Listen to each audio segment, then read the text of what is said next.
Ever since we saw the official reveal of the Xbox One X's price and of course release date, there has been a lot of speculation around the console from myself and many others, namely focusing on, the big questions. How well is it going to do? How much of an impact is it going to make on the market? Is it going to bring up the Xbox One name versus the PS4? Is it going to beat the PS4 Pro despite being more expensive? Is it going to be successful in itself? And of course, all of this is going to be wait and see, but we've had some interesting comments in a recent report from the analyst firm DFC Intelligence, who just released their forecast for the Xbox One systems.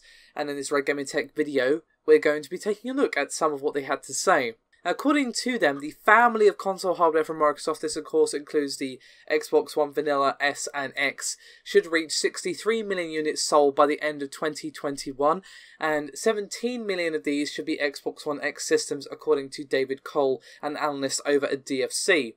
Now, as I've said, and many other people have said regarding the X, the main issue with it is a few things, really. Well, the first thing is that it's targeting a niche within a niche, and the price point is definitely premium. Microsoft said from the start that it would be. So, obviously that immediately minimises the market to people that are A, care about it, and B, can afford it. And obviously the jump from 1080 to 4K is nice. You can definitely see the difference when you compare the two. It's not quite the staggering jump that we saw from standard definition to HD, I love my old classic PS2 games, but obviously a lot of those are, well, all of them pretty much are standard definition, and it is a bit of oh yeah, this used to be a thing, and HD was actually a pretty big deal. 4K is nice, but I don't know if it has that same revolutionary feel that 1080 did back in the day. But here's what David Cole had to say, quote, Xbox One X is a fairly expensive system designed to appeal to a narrow demographic of gamers who want highly quality graphics but do not want to spend money on a high-end PC. The challenge of that is that it is a fairly small addressable market, even as sales of 4K television sets start to soar. Both the Nintendo Switch or Sony PlayStation 4 offer a very strong value proposition that consumers seem to be flocking towards. Many of the exclusives are fairly minor indie titles that will probably not take advantage of the enhanced graphic features of the system. Furthermore, the leap from 1080 to 4K resolution is simply not as revolutionary as the previous movement from standard definition to high definition.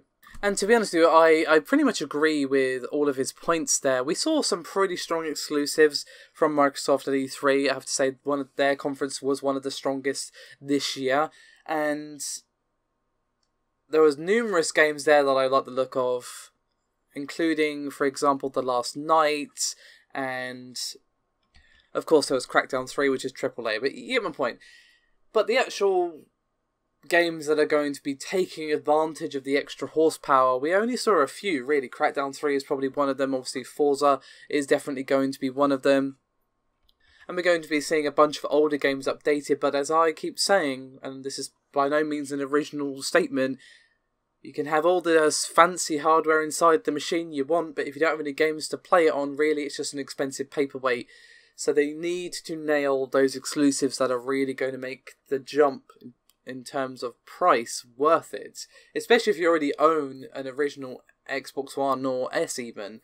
Or even if you're thinking of jumping over from the PS4, you've got to be like, well, okay, convince me. What games are you going to have that are really going to take advantage of the new hardware, either in terms of frame rate or the resolution? Then you get what I'm saying. But obviously, it's not just down to what exclusives are there.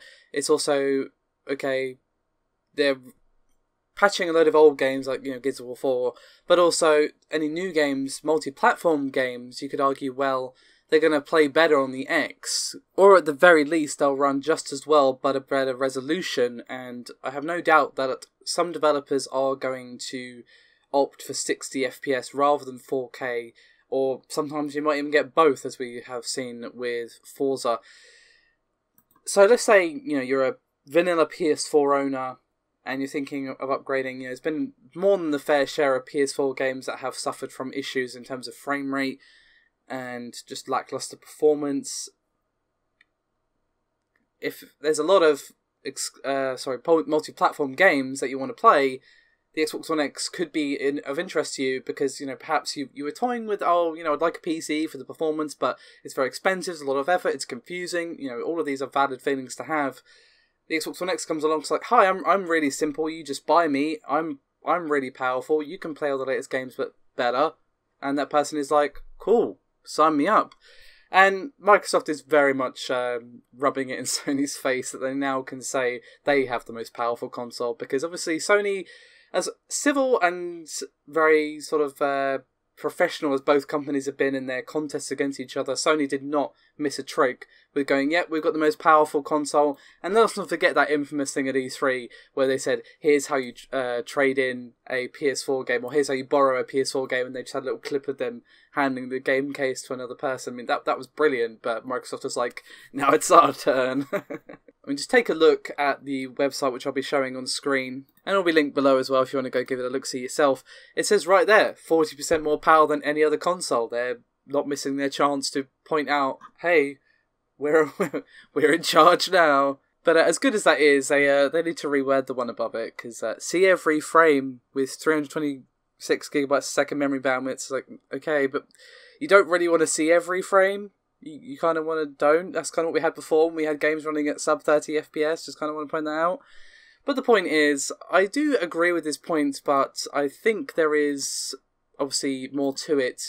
Microsoft know that they're going to have to really come out of the gate with guns blazing when it comes to the games, and not only exclusives but old games being improved, and obviously multi-platform games. They're probably not going to miss a chance to be like, hey, this game runs better, this game looks better on the Xbox One X, because there are people who can't afford or can't be bothered or whatever, or don't understand, you know, how to build a PC, which is fair enough. They're the sort of people that are going to be like, you know what, I'm going to buy an X because it's easier. And I wouldn't really blame them, because the power you're getting for your cash is still fairly impressive.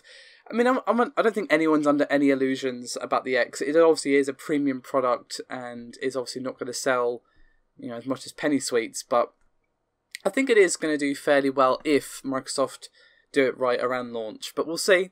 Time will tell. Let me know your thoughts, guys. As always, your support is appreciated. I'll see you next time.